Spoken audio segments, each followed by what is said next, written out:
86편 우리 15절에서 17절까지 말씀 함께 보시겠습니다. 구약성경 866면 시편 86편 15절에서 17절까지 우리 같이 한 목소리로 읽겠습니다.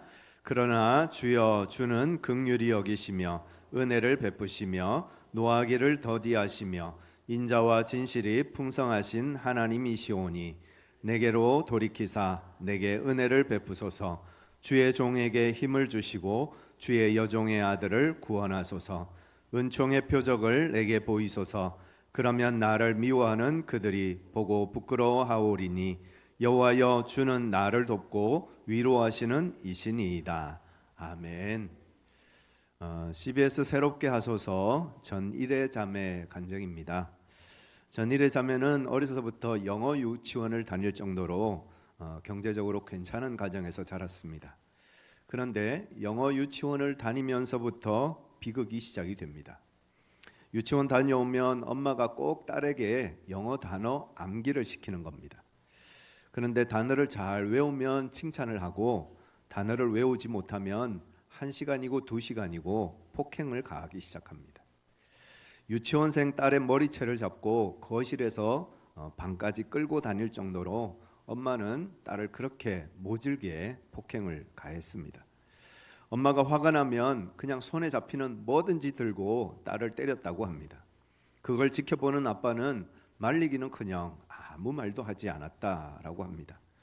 그렇게 분노 조절이 되지 않는 엄마 밑에서 딸은 물리적으로 또 언어적으로 폭행을 당하면서 자라갑니다. 주변의 친구들에게 또 어른들에게 도움도 요청했지만 별로 대수롭지 않게 여기기도 했고 또 남의 가정사를 그렇게 깊이 관여하기가 쉽지 않았을 겁니다. 나중에는 경찰에 신고도 했는데 경찰도 명확한 증거가 없다는 이유로 도와주지를 못했습니다. 그런데 더 기가 막힌 것은 그 엄마 아빠가 크리스찬이었다는 겁니다. 그렇게 평소에는 가정폭력을 당하고 주일에는 엄마 아빠 따라 교회를 온 겁니다. 그러면서 이 아이가 자연스럽게 하나님에 대한 오해들이 쌓이기 시작했습니다. 하나님은 내가 공부 열심히 하고 잘하면 칭찬하시고 내가 공부 못하면 나를 책망하시는 하나님이다. 그렇게 믿게 되었고요. 또 하나님은 나를 저렇게 학대하는 저 엄마에게도 내가 복종하기를 원하시는 것이 하나님의 뜻이다라고 그렇게 하나님을 오해하게 되어졌습니다.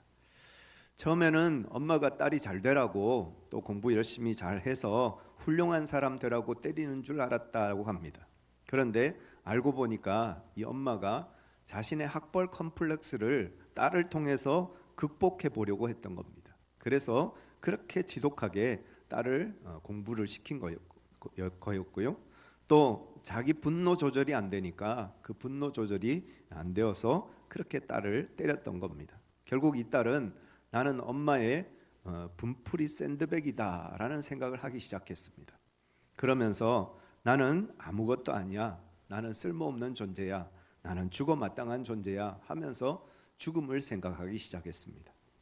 그렇게 자라면서 우울증과 자살 충동에 시달리면서 청소년기를 보내고 있던 어느 날 교회를 갔는데 목사님이 이래야 잠깐만 보자 해서 갔더니 목사님이 하시는 얘기가 내가 너를 위해서 기도하는데 하나님이 이런 마음을 주시네. 하나님이 너를 사랑하신대. 하나님이 너와 함께 하신대. 그 목사님의 말을 듣는데 얼마나 감동이 되는지. 매일 엄마에게 폭행을 당하고 그렇게 외면당하면서 나는 혼자야, 아무도 나를 사랑해 주지 않아, 나는 버림받은 사람이야, 나는 죽어 마땅한 인간이야, 이런 생각을 매일 하고 살았는데 하나님이 나를 사랑하신다니까, 또 하나님이 나와 함께 하신다니까 그 말이 얼마나 위로가 되고 힘이 되는지 그때부터 또 용기를 내면서 살아가게 되었다고 합니다. 그러나 어머니의 학대는 멈추지 않았고 대학생이 되고 우울증은 더 심해져서 우울증이 마음의 병이 몸의 병으로 나타나는 상황까지 번지게 됩니다. 심리 상담도 받고 정신과 치료도 받고 그래도 상태가 나아지지 않고 점점 더 상황은 나빠지기 시작해서 결국은 공부도 할 수 없는 그런 지경에 되었습니다. 그때 나는 그동안 공부를 잘해야지, 그래야 사랑받아, 공부 못하면 나는 필요가 없는 존재야, 학대받을 수밖에 없는 사람이야, 이렇게 생각을 하면서 자라왔기 때문에 공부의 모든 것을 다 걸고 열심히 공부를 해왔는데 공부가 안 되니까 자기 자신이 너무 비참한 거예요. 나는 이거밖에 안 되는가 보다, 나는 결국 쓸모없는 존재인가, 그런 마음이 더 깊이 들더랍니다. 그러면서도 자신이 공부 못하는 사람들 그렇게 정죄하고 무시해왔던 그 자신의 잘못이 깨달아져서 또 회개하는 시간도 가지게 되었습니다. 그러면서 하나님 없이는 살 수가 없구나, 나는 하나님 없이는 살 수 없는 존재구나 라는 것을 더 깊이 깨닫게 되었다고 합니다. 성인이 되어서 엄마의 물리적 언어적 폭력은 그치지 않았고 도저히 견딜 수 없는 상황 속에서 어느 순간부터 상상 속으로 엄마를 죽이고 있는 자기를 발견하게 된 겁니다. 그래서 이러다가 큰일 나겠다 해서 결국은 집에서 독립해서 분가하게 되어졌고 홀로 지내고 있다. 그 이후로 또 좋은 주변의 사람들을 만나서 이 상처와 아픔을 치료받으면서 그렇게 살아가고 있다 하는 그런 이야기였습니다. 우리가 오랫동안 고난과 고통을 당하다 보면 알게 모르게 하나님에 대해서 오해하게 되어집니다. 하나님이 정말 나를 사랑하시나? 하나님이 정말 나와 함께 하시나? 하나님은 전능하신 하나님이 정말 맞으신가? 하나님이 정말 사랑의 하나님이 맞으신가? 또 하나님이 나를 버리신 것 아닌가? 하나님이 나를 떠나신 건 아닐까? 심한 경우는 내가 지금 당하고 있는 이 고난과 고통이 내가 하나님 앞에 범죄해서 하나님께서 나에게 형벌이나 심판으로 내게 이런 고난과 고통을 주시는 것이 아닐까? 이런 생각까지 하게 되어집니다. 그러면서 스스로를 자책하고 스스로 비관하게 되어지고, 아니면 그 마음의 가시가 주변에 있는 사람들에게 또 상처와 아픔을 주는 그런 투사의 일들이 일어나게 되기도 하고, 그래서 사랑해야 될 사람들과 관계가 깨어지는 그런 안타까운 일들도 일어날 때가 있습니다. 오늘 말씀의 제목은 하나님을 오해했어요입니다. 다윗이 시편을 통해서 우리 하나님이 어떤 분이신지를 오늘 고백하고 있습니다. 오늘 이 말씀을 통해서 우리가 하나님에 대해서 잘못 알고 있고 또 잘못 이해하고 있는 그런 오해가 있다면 함께 풀어보는 시간이 되었으면 좋겠습니다. 그리고 하나님, 그 좋으신 하나님을 다시 한번 깊이 만나는 은혜의 시간이 되기를 간절히 소망합니다. 그러면 고난 속에서 다윗이 고백하는 하나님은 어떤 하나님이실까요? 첫 번째, 긍휼이 풍성하신 하나님이십니다. 15절 같이 한번 읽겠습니다. 그러나 주여, 주는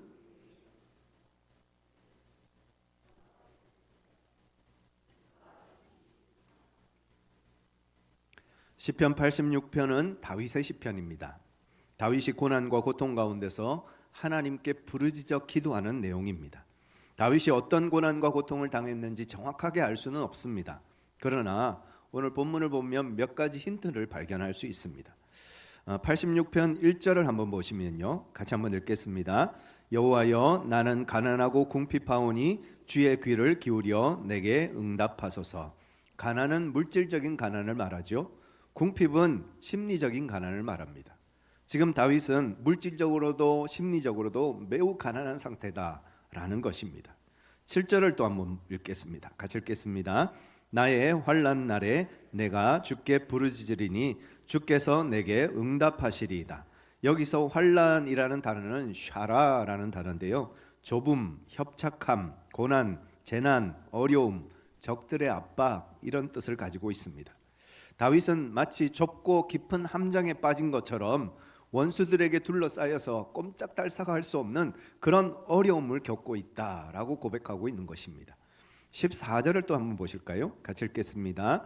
하나님이여, 교만한 자들이 일어나 나를 치고 포악한 자의 무리가 내 영혼을 찾아 싸우며 자기 앞에 줄을 두지 아니하였나이다. 결국 다윗은 사람들 때문에 지금 고난을 당하고 있습니다.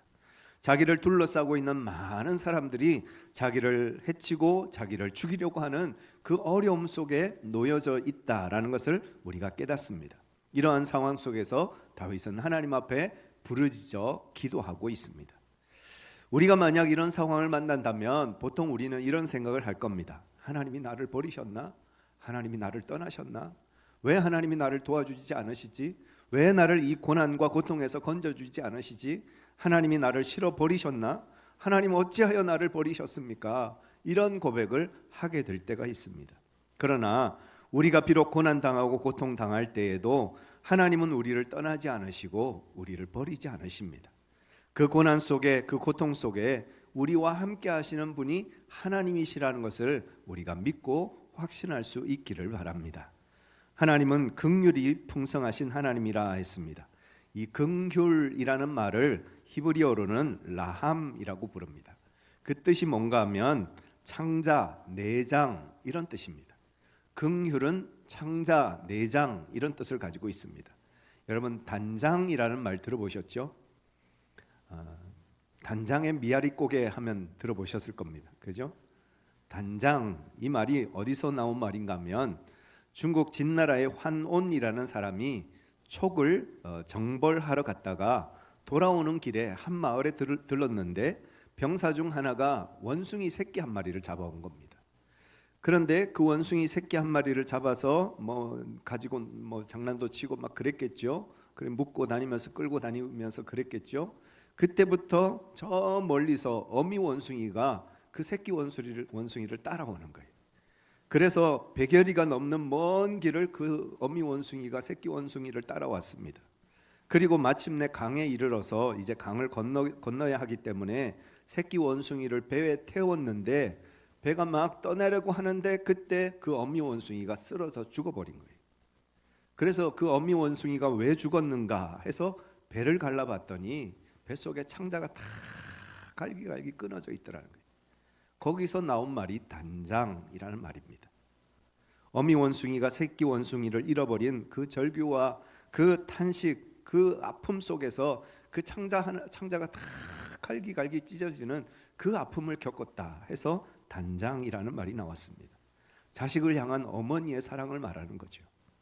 오늘 긍휼이라는 말이 라함, 창자, 내장이라는 뜻입니다. 하나님이 우리를 긍휼히 여기신다는 거예요. 하나님이 우리가 고난당하고 고통당하는 것을 보시면서 그냥 구경만 하고 계신 것이 아니라 창자가 끊어지는 것 같은 그 고통을 하나님이 느끼고 계신다는 거예요. 그런 마음으로 고난당하고 고통당하는 우리들을 바라보고 계시다 이 말씀입니다. 하나님은 저와 여러분들을 사랑하십니다. 그렇게 사랑하는 우리가 고난당하고 고통당할 때 우리 하나님은 창자가 끊어지는 것 같은 고통을 가지고 그 아픔을 가지고 우리를 지켜보고 계십니다. 그만큼 우리를 사랑하신다는 겁니다. 우리가 고난당하고 고통당할 때 하나님이 우리를 떠나시거나 우리를 버리시는 것이 아니라 우리와 함께 하시고 우리와 함께 아파하시고 우리와 함께 고난당하고 고통당하고 계시다는 것입니다. 그리고 그 고난과 고통에서 우리를 건져주시기 위해서 하나님은 지금도 일을 하고 계십니다.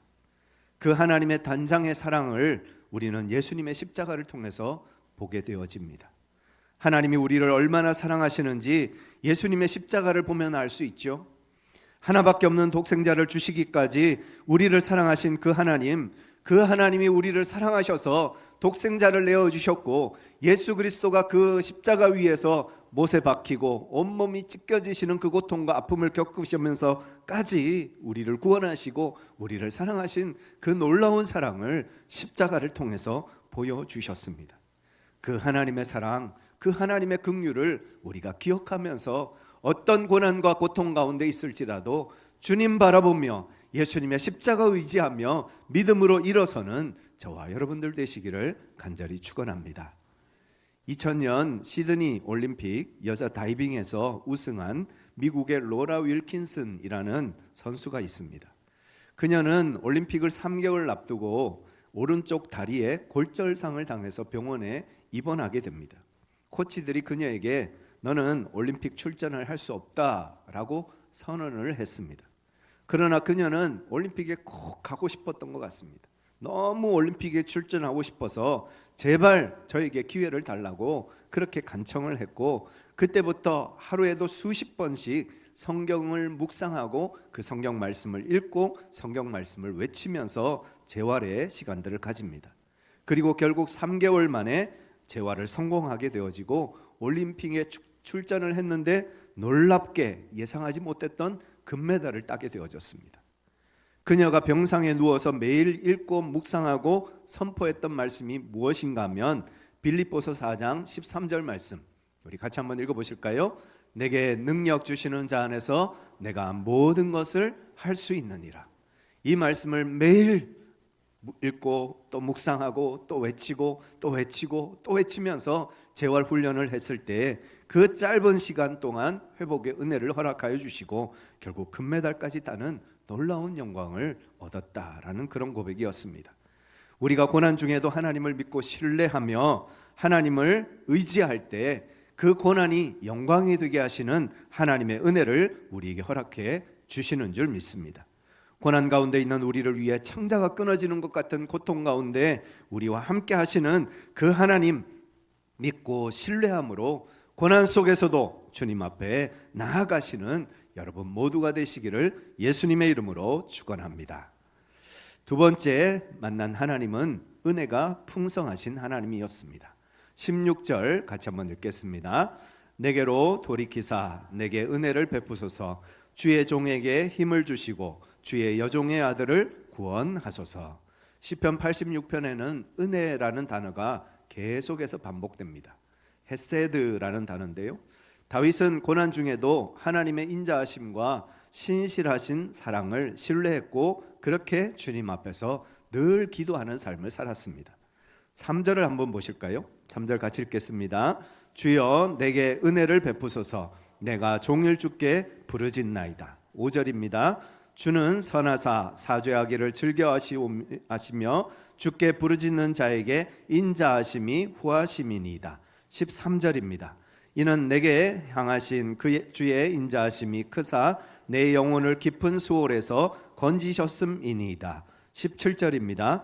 은총의 표적을 내게 보이소서 그러면 나를 미워하는 그들이 보고 부끄러워하오리니 여호와여 주는 나를 돕고 위로하시는 이시니이다.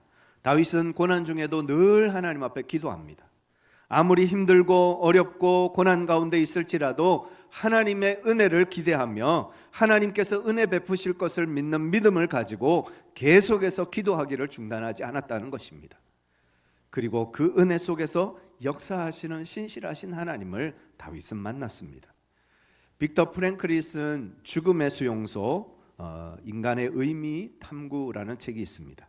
이 책에 보면 우리가 모든 자유를 다 빼앗겼을 때, 아무것도 할 수 없을 때, 아무것도 할 수 있는 자유가 없을 때, 그런 때에도 우리에게 주어지는 단 한 가지의 자유가 있다고 합니다. 그것이 무엇이냐? 그 고난 앞에서 내가 어떤 반응을 하느냐 하는 것입니다. 나는 아무것도 할 수가 없어요. 아무것도 할 수 없는 그 상황 속에서, 그 고난과 그 고통 속에서 내가 어떻게 그 고난 앞에서, 그 고통 앞에서 반응하느냐는 내가 마음껏 선택할 수 있는 그런 자유라는 것입니다. 어떤 사람은 고난 앞에서 고난에게 져서 원망하고 불평하고 낙심하고 절망하는 사람들이 있는가 하면, 자신이 가지고 있는 자유까지도 다 포기해버리고 내어놓는 사람이 있는가 하면, 반대로 어떤 사람은 고난 앞에서 고난에 저항하고 희망을 잃지 않고 계속해서 소망을 붙잡고 그 자기에게 주어진 그 고난 앞에서 자기가 행사할 수 있는 그 자유를 마음껏 사용하는 그런 사람들이 있다는 것입니다. 다윗은 수많은 사람들이 자기를 둘러싸고 죽이려 하는 그때에 아무것도 할 수 없는 그 자유가 없는 그 순간 속에서도 자기에게 주어져 있는 그 자유, 하나님 앞에 기도할 수 있는 그 자유, 은혜의 하나님을 기대할 수 있는 그 자유, 그 자유를 마음껏 사용했던 사람이 다윗이었습니다. 그래서 결국 그는 그 진정한 자유를 얻었고 승리의 주인공이 될 수 있었습니다. 고난에게 질 것이냐, 고난과 타협하며 살 것이냐, 고난에게 굴복할 것이냐, 아니면 고난과 맞서 싸울 것이냐는 우리의 몫이라는 것입니다. 어느 마을에 믿음 좋은 소녀가 하나 살고 있었습니다. 이 소녀는 매우 가난했습니다. 어려운 삶을 살았습니다. 그럼에도 불구하고 이웃들에게 자신의 가진 것들을 나눠주면서 친절을 베풀고 또 사랑을 나누는 그런 삶을 살았다고 합니다. 그러면서 늘 하나님 앞에 기도하기를, 하나님, 저에게는 많은 거 필요 없어요. 저에게 작은 선물을 주세요 하고 하나님 앞에 늘 기도하는 모습으로 살아갔습니다. 가난 때문에 하나님을 탓하지도 않고 하나님이 주실 선물을 기대하면서 늘 기도하는 삶을 살아가는 그 소녀의 모습을 보면서 마을 사람들, 동네 사람들이 참 대단하다 하고 칭찬을 아끼지 않았다고 합니다. 그런데 어느 날 그 마을에 큰 폭풍이 몰아쳤습니다. 마을은 쑥대밭이 되었고 많은 사람들이 생명을 잃었습니다. 소녀는 다행히 목숨은 건졌지만 집이 다 부서지고 집 안에 있는 물건들도 다 망가져 버렸습니다. 그러자 소녀가 울면서 하나님 앞에 기도합니다. 하나님, 제가 작은 선물 달라고 했는데 어떻게 이럴 수가 있습니까? 왜 이런 일이 나에게 일어났습니까? 왜 저에게 이런 큰 시련을 허락해 주십니까? 하고 눈물로 기도를 합니다. 그런데 그날 저녁에 마을 사람들이 하나 둘씩 그녀의 집을 찾아오기 시작했습니다. 어떤 사람은 따뜻한 음식을 가져오기도 하고 또 어떤 사람은 옷을 가져오기도 하고 비록 작은 것들이었지만 정성을 다해서 따뜻한 마음을 그녀에게 전해주더랍니다. 그것을 받으면서 평소 그 소녀의 베푼 사랑을 기억하고 소녀가 어려움 당했다는 소식을 들은 그 마을 사람들이 그 소녀를 돕기 위해서 가지고 온 그 사랑을 받으면서 소녀는 너무 감동이 되어져서 다시 한번 하나님 앞에 이렇게 기도했습니다. 하나님, 저는 작은 선물 달라고 했는데 하나님은 저에게 훨씬 크고 아름다운 은혜를 허락해 주셨네요. 하나님 감사합니다 라고 기도를 했다고 합니다. 우리는 하나님을 작은 하나님으로 오해합니다. 그러나 우리가 고난 중에도 하나님을 믿고 신뢰하면 우리 하나님은 우리가 생각하는 것 이상으로, 우리가 기대하는 것 이상으로 더하시고 채우시는 신실하신 하나님이십니다. 이 하나님의 은혜를 기대하며 늘 주님 앞에서 기도하는 저와 여러분들 되시기를 간절히 축원합니다. 사실 우리 하나님은 우리에게 이미 가장 좋은 것을 주셨죠. 예수님이 나를 위해서 십자가 지심으로 나의 모든 죄와 허물을 다 씻어 주셨습니다. 성령님을 우리에게 보내주셔서 우리가 하나님을 아바 아버지라 부르게 하셨고 성령님과 동행함으로 구원과 영생의 길을 걸어가게 하셨습니다. 우리는 이미 감당할 수 없는 많은 은혜를 받은 사람들입니다.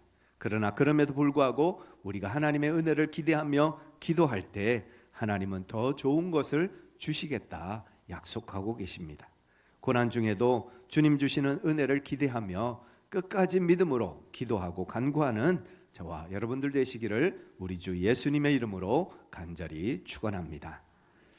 마지막으로 만나는 하나님은 위로하시는 하나님입니다. 17절 다시 한번 같이 읽겠습니다. 은총의 표적을 내게 보이소서. 그러면 나를 미워하는 그들이 보고 부끄러워하오리니 여호와여 주는 나를 돕고 위로하시는 이시니이다. 어느 아파트 근처 세탁소에서 불이 났습니다. 그래서 세탁소에 있던 옷과 물건들이 다 타버렸습니다.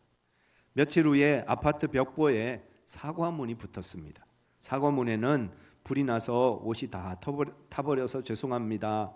또 옷을 맡기신 분들은 옷 수량을 저에게 알려주시면 배상하겠습니다 하는 그런 내용이었습니다. 그런데 다음날 그 공고문 밑에다가 작은 메모 하나가 붙었습니다. 당연히 옷 수량이 몇 개다라고 적힌 그런 메모일 줄 알았는데 뜻밖의 글이 적혀 있더랍니다. 아저씨, 저는 양복 한 벌인데 받지 않겠습니다. 그 많은 옷을 어떻게 하시겠습니까? 용기 내세요 하는 그런 글이더랍니다. 그리고 그 글 밑에 또 댓글이 계속해서 붙기 시작했습니다.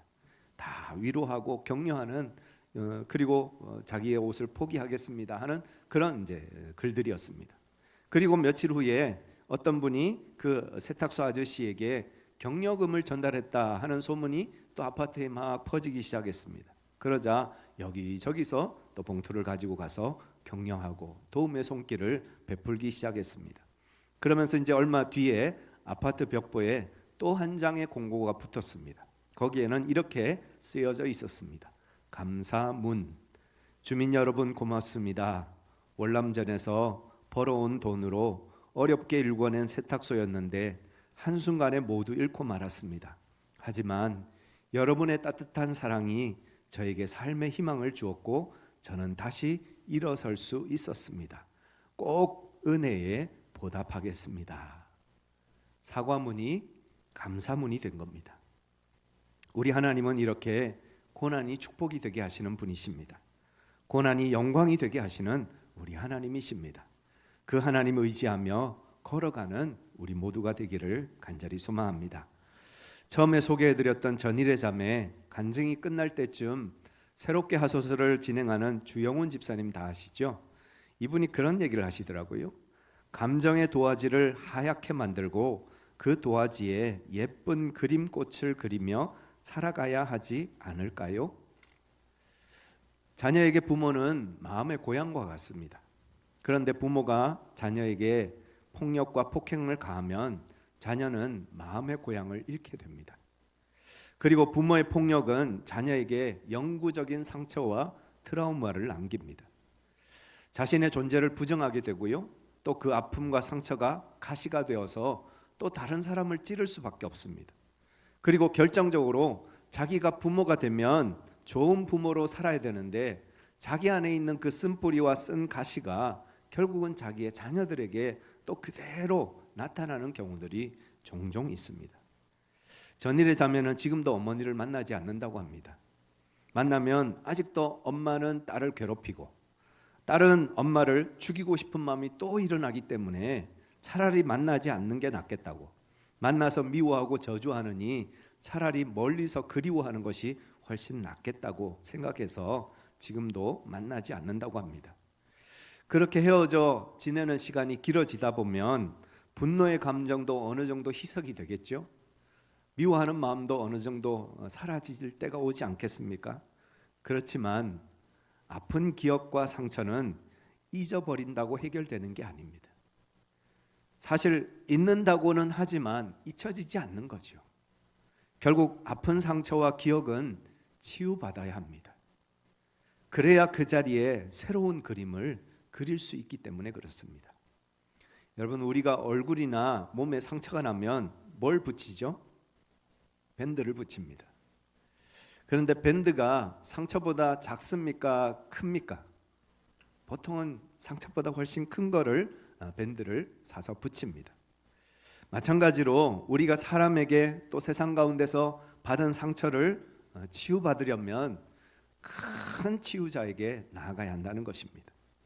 부모님이 우리를 낳아주셨기 때문에 우리는 부모님을 존중해야 하지만 부모의 학대로 인해서 생긴 아픔과 상처는 더 크신 부모이신 하나님에게 치유를, 위로를 받아야 한다는 것입니다. 이사야 49장 15절 말씀입니다. 같이 한번 읽겠습니다. 여인이 어찌 그 젖먹는 자식을 잊겠으며 자기 태에서 난 아들을 긍휼히 여기지 않겠느냐. 그들은 혹시 잊을지라도 나는 너를 잊지 아니할 것이라. 엄마가 어찌 그 자식을 잊겠습니까? 그런데 엄마도 그 자식을 잊어버리기도 하고 그 자식을 학대하는 경우들도 있습니다. 그러나 우리 하나님은 결코 우리를 버리지도 않으시고 떠나지도 않으시고 결코 우리를 잊지 않으신다 약속하고 계십니다. 우리의 참 부모이신, 우리의 참 아버지요 참 어머니이신 하나님 앞에 나아갈 때 우리는 우리 마음속에 있는 모든 상처와 아픔을 하나님을 통해서 치유받게 되어진다는 겁니다. 그 하나님의 밴드가 우리에게 붙여져야 우리는 치유받는 은혜를 경험할 수 있다는 것입니다. 그러면 그 하나님의 밴드가 뭘까요? 하나님이 우리에게 붙여주시는 그 하나님의 밴드는 어떤 것일까요? 오늘 본문 17절 다시 한번 읽겠습니다. 은총의 표적을 내게 보이소서. 그러면 나를 미워하는 그들이 보고 부끄러워하오리니 여호와여 주는 나를 돕고 위로하시는 이신이이다. 다윗이 은총의 표적을 얘기하고 있습니다. 여러분, 은총의 표적이 뭘까요? 그 하나님의 은혜, 하나님의 은총을 보여줄 수 있는 가장 적나라한 표적이 무엇일까요? 그것은 바로 예수님의 십자가입니다. 예수님의 십자가가 바로 우리의 상처와 아픔을 덮는 하나님의 밴드다라는 것입니다. 우리가 예수님의 십자가 앞으로 나아가면 우리의 마음을 위로하시고 치료하시는 하나님의 위로를 경험하게 됩니다. 사람들에게 버림받고 상처받고 찢겨진 우리 마음을 가지고 주님 앞에 나아가면 우리 하나님께서 우리의 마음을 고쳐주시고 치료하여 주시고 낫게 하여 주셔서 다시 일어설 수 있는 힘과 용기를 우리에게 허락하여 주십니다. 뿐만 아니라 예수님의 십자가는 나를 미워하는 그 원수들에게 부끄러움을 허락하는 십자가라고 했습니다. 나를 괴롭히고 나를 죽이려고 했던 그 원수들이 그 예수님의 십자가 앞에서 부끄러움을 당할 것이라는 겁니다. 그리고 그것을 통해서 하나님은 우리에게 참된 위로와 참된 승리의 기쁨을 우리에게 허락해 주십니다. 오스왈드 챔버스 목사님은 십자가 없는 위로는 착각이다 했습니다. 십자가 없이는 위로가 없습니다. 여러분의 상처와 여러분의 아픔을 가지고 주님의 십자가 앞으로 나아가시길 바랍니다. 그리고 그 십자가를 통하여서 여러분들을 매만져 주시고 여러분들의 아픔과 상처를 치료해 주시는 예수님의 그 보혈의 은혜를 경험하시는 여러분 모두가 되시기를 예수님의 이름으로 축원합니다. 우리 함께 기도하시겠습니다. 우리 하나님은 긍휼이 풍성하신 하나님이십니다. 창자가 끊어지는 것 같은 고통과 아픔으로 고난당하고 고통당하는 우리들을 함께 슬퍼하시고 함께 우리를 위해서 일하고 계신 분이십니다. 우리 하나님은 은혜가 풍성하신 하나님이십니다. 우리에게 은혜 주시고 구원하시고 다시 일어설 수 있게 하여 주시고 용기 주시는 분이 우리 하나님이십니다. 우리 하나님은 위로의 하나님이십니다. 우리의 마음을 아시고 우리의 마음을 치료하시고 우리의 마음을 고쳐주시는 분이 우리 하나님이십니다. 그 하나님을 의지하며 걸어가는 믿음의 삶이 되게 하여 주옵소서. 우리 함께 기도하시겠습니다. 사랑과 은혜가 충만하신 아버지 하나님, 오늘도 주님의 말씀 앞에 우리가 서게 하여 주심을 감사합니다. 세상 속에서 수많은 상처와 아픔을 가지고 살아가는 저희들, 그 상처와 아픔을 치료하시는 하나님의 매만져 주심, 하나님의 위로하심, 하나님의 고쳐주심을 경험하며 살아가는 저희 모두가 되게 하여 주옵소서. 다윗이 고난당했지만 그 고난 가운데 있었지만 그럼에도 불구하고 하나님을 의지하며 하나님 바라보며 예수님의 십자가를 의지하며 걸어갔을 때 그 고난이 영광이 되게 하셨고 그 고난이 축복이 되게 하시는 하나님의 신실하심을 경험하였던 것처럼 하나님 우리의 삶 가운데도 주님 일하시고 역사하셔서 우리의 상처가 별이 되고 우리의 상처가 영광이 되는 그 은혜의 역사로 우리를 인도하시고 우리를 세워 주시옵소서. 존귀하신 아버지 하나님, 상처받은 자들과 함께 하신 예수님이 지금 우리와 함께 하심을 믿습니다. 우리 마음속에 있는 아픔과 상처 주님 치료하여 주시고 고쳐주셔서 오직 주님만 믿고 따라 걸어가는 저희들의 삶이 되어질 수 있도록 주님 역사하여 주옵소서. 아직도 우리는 고난 가운데 있을지라도 고통당하고 있을지라도 우리에게 은혜 베푸시는 하나님, 우리를 위로하시는 하나님 바라보면서 용기를 내고 희망을 가지고 오늘도 내일도 걸어가는 저희 모두가 될 수 있도록 주께서 함께하여 주시옵소서. 우리 구주 예수 그리스도의 이름으로 간절히 기도드리옵나이다. 아멘. 다 같이 나셔서 찬양하시겠습니다.